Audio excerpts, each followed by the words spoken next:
नमस्कार दोस्तों और स्टडी विज्ञान प्रकाश में आप सभी का हार्दिक स्वागत है।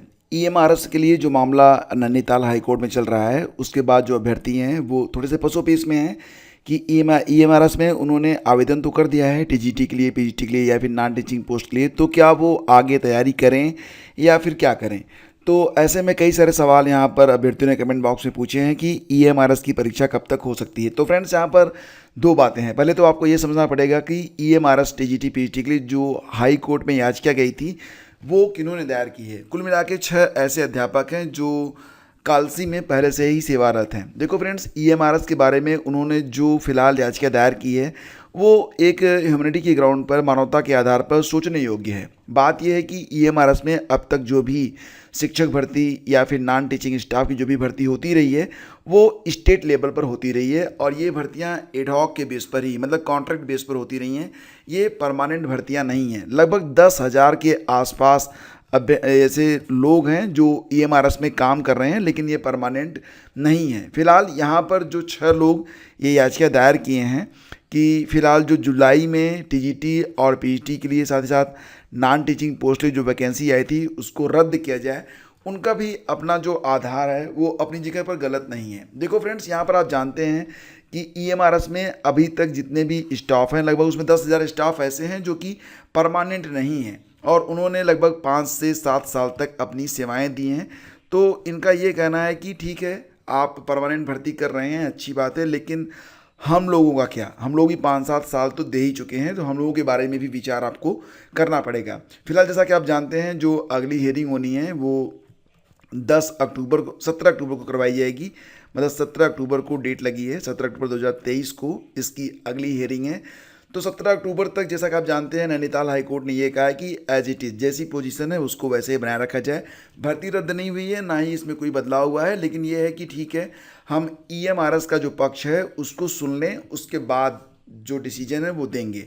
तो ईएमआरएस से सुनने के लिए ही 17 अक्टूबर को बुलाया गया है कि 17 अक्टूबर को ईएमआरएस की तरफ से क्या कहा जाता है इस पूरे मैटर पर, और उसी दौरान ये याचिका में जो कहा गया है, दोनों चीज़ें आमने सामने होंगी। देन आफ्टर फैसला लेने में आसानी रहेगी कि जो अभ्यर्थी, यानी कि जो पहले से स्टाफ हैं लगभग 10,000 के आसपास, ये जो कॉन्ट्रैक्ट बेस पर काम कर रहे हैं 5-7 सालों से, तो इनके साथ क्या होना चाहिए। ठीक है, तो सारी चीज़ें हैं, ये ईएमआरएस के संज्ञान में लाना भी ज़रूरी है, और ईएमआरएस का जो पक्ष है उसको जानना भी ज़रूरी है। रही बात एग्ज़ाम डेट के बारे में फ्रेंड्स, तो यहाँ पर जैसा तय है कि 17 अक्टूबर से पहले तो ये परीक्षा कतई नहीं हो सकती है। इसके बाद 1-2 डेट हो सकता है कि और लग जाए। मिला जुला के मैं यही कहना चाहूँगा कि ईएमआरएस की टीजीटी वीजीटी की परीक्षा के लिए अगर आपने फॉर्म भरा हुआ है तो आप बिल्कुल होपलेस ना हो, आप इसकी तैयारी में लगे रहें।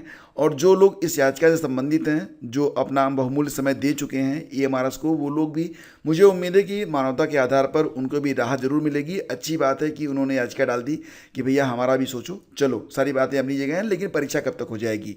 तो जिन्होंने आवेदन किया है वो बिल्कुल अपनी तैयारी में लग जाएँ, क्योंकि प्रतियोगिता कोई भी होती है उसको प्रतियोगिता की तरह ही लेना चाहिए, और ये बिल्कुल नहीं मान के चलना चाहिए कि जब समय आएगा तब देखा जाएगा। क्योंकि जब समय आता है, जब एग्ज़ाम डेट डिक्लेयर हो जाता है, तब आपके पास टाइम ही नहीं बचता है, फिर आप परेशान हो जाते हैं कि अब क्या करें। फिर ये दिमाग में आता है कि जो जो महत्वपूर्ण है उसको पढ़ लें। और फ्रेंड्स, कई बार होता है ना, जो जो महत्वपूर्ण होता है वो पढ़ने के बाद फिर आगे चल के एग्ज़ाम में कुछ मिलता भी नहीं है। तो पूरी तैयारी आपको करनी चाहिए, और पूरी तैयारी के लिए सबसे मुफीद समय यही है कि आप अभी से एग्ज़ाम की तैयारी में लग जाएं। परीक्षा कब तक हो जाएगी, तो मुझे लगता है कि दिसंबर में या फिर जनवरी में परीक्षा हो जाएगी। तो आप लोग यही टारगेट मान के चलें कि आपके पास कुल मिला के 3 से 4 महीने का समय है, और यही जो सबसे बढ़िया समय है कि आप तैयारी करें। रही बात यूपी टीजीटी पीजीटी एग्ज़ाम के बारे में, कई सारे लोग पूछ रहे हैं फ्रेंड्स की यूपी में जो टीजीटी पीजीटी के फॉर्म लिए गए थे 2022 में, उसकी परीक्षा कब तक हो जाएगी। तो ये फ्रेंड्स, जैसा कि आप लोग जानते हैं कि उत्तर प्रदेश में टीजीटी पीजीटी के लिए जो यहाँ पर संस्था उत्तरदायी होती थी, वो संस्था अब फिलहाल तो काम कर नहीं रही है, और नए आयोग के गठन के पश्चात ही टीजीटी पीजीटी की ये परीक्षा करवाई जाएगी। तो यहाँ पर टीजीटी पीजीटी हो या फिर असिस्टेंट प्रोफेसर की परीक्षा हो, दोनों ही परीक्षाएं नए आयोग के गठन के पश्चात ही करवाई जाएंगी। नया आयोग गठित हो रहा है, और उम्मीद है कि इस आयोग के गठन होने के पश्चात सबसे पहले जो काम करेगा ये आयोग, वो यही करेगा कि टीजीटी पीजीटी और असिस्टेंट प्रोफेसर की परीक्षा ही करवाएगा। और ये परीक्षा भी डेफिनेटली हो सकता है कि दिसंबर में या फिर जनवरी में करवा ली जाए। तो दिसंबर या जनवरी में ये परीक्षाएं भी हो जाएंगी। तो जो अभ्यर्थी यूपी में टीजीटी पीजीटी का फॉर्म भर चुके हैं या फिर ईएमआरएस का फॉर्म भर चुके हैं टीजीटी पीजीटी के लिए, वो लोग यही मान के चलें कि उनकी जो परीक्षा होगी वो दिसंबर से लेकर जनवरी के बीच में हर हाल में करवा ली जाएगी।